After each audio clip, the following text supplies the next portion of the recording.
নিরামিষ বাঁধাকপি রান্নার জন্যে এখানে বাঁধাকপি মিডিয়াম সাইজের দুটো বাঁধাকপি আমি এরকমভাবে কেটে নিয়েছি।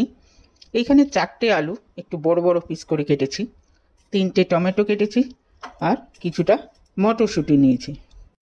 তেল গরম হয়ে গেছে, এবারে প্রথমে আলুগুলোকে আমি ভেজে নেব। আলু দিয়ে দিলাম, এটার মধ্যে দিয়ে দেবো অল্প একটুখানি সল্ট দিয়ে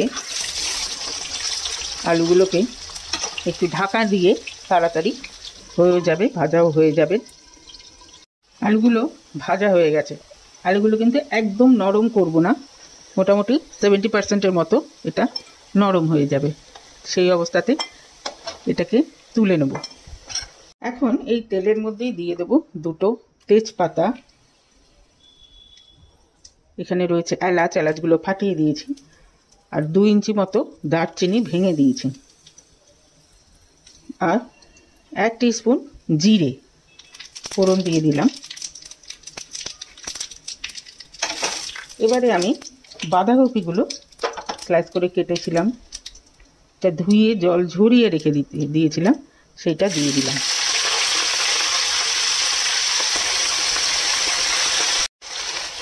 একটুখানি এটাকে তেলের সঙ্গে মিক্স করে দেবো, করে এটাকে ঢাকা দিয়ে দেবো।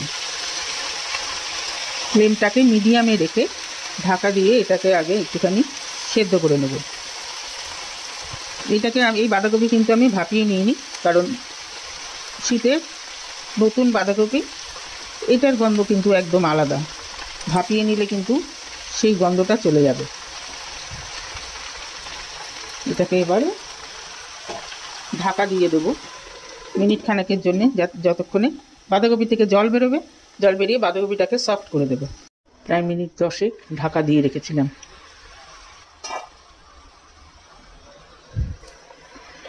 বাঁধাকপিগুলো কিন্তু নরম হয়ে গেছে।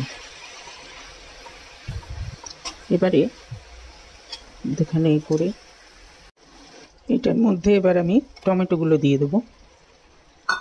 টমেটোটা দিয়ে এটা দিয়ে ঢাকা দিয়ে দেবো।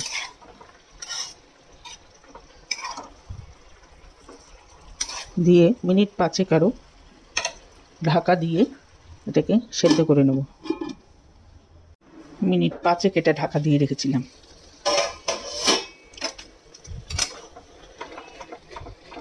টমেটোগুলো কিন্তু নরম হয়ে গেছে, কারণ এগুলো দেশি টমেটো।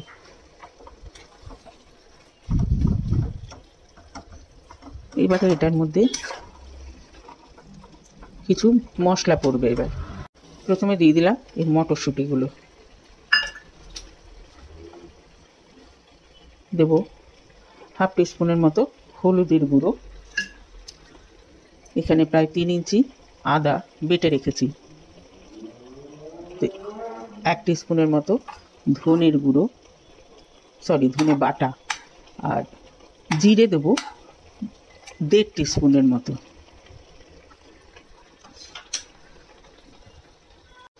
আর 1 টিস্পুন উঁচু দেব রেড চিলি পাউডার দিয়ে এটাকে খুব ভালো করে মিক্স করে নেব।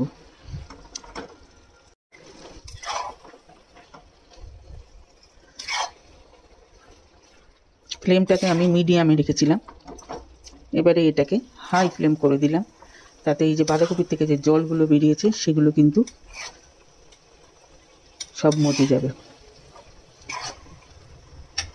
এখন দিয়ে দেবো সল্ট, পরিমাণ মতো, যে পরিমাণ সল্ট খায় সেই রকম দেবে। খোলা অবস্থাতেই এটাকে কিন্তু এবারে খুব ভালো করে কষাবো।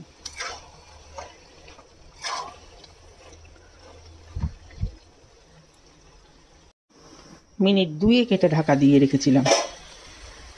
এবারে এটার মধ্যে দিয়ে দেবো এই আলুগুলো, দিয়ে খুব ভালো করে মিক্স করে দেবো,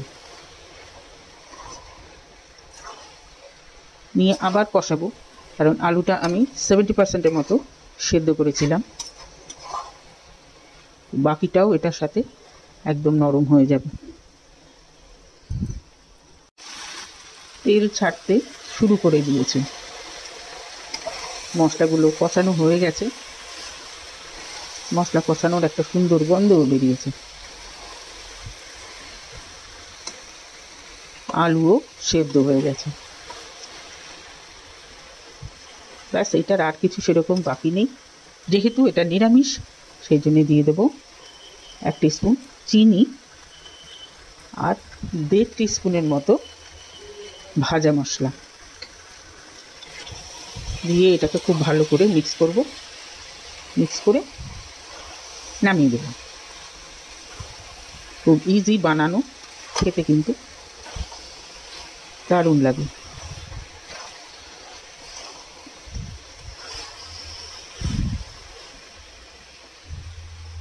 তৈরি হয়ে গেল নিরামিষ বাঁধাকপির তরকারি। এটা লুচি, পরোটা, ভাত, খিচুড়ি যে কারোর সাথে কিন্তু নিরামিষ দিনে খুব ভালো লাগবে। কেমন লাগলো রেসিপি?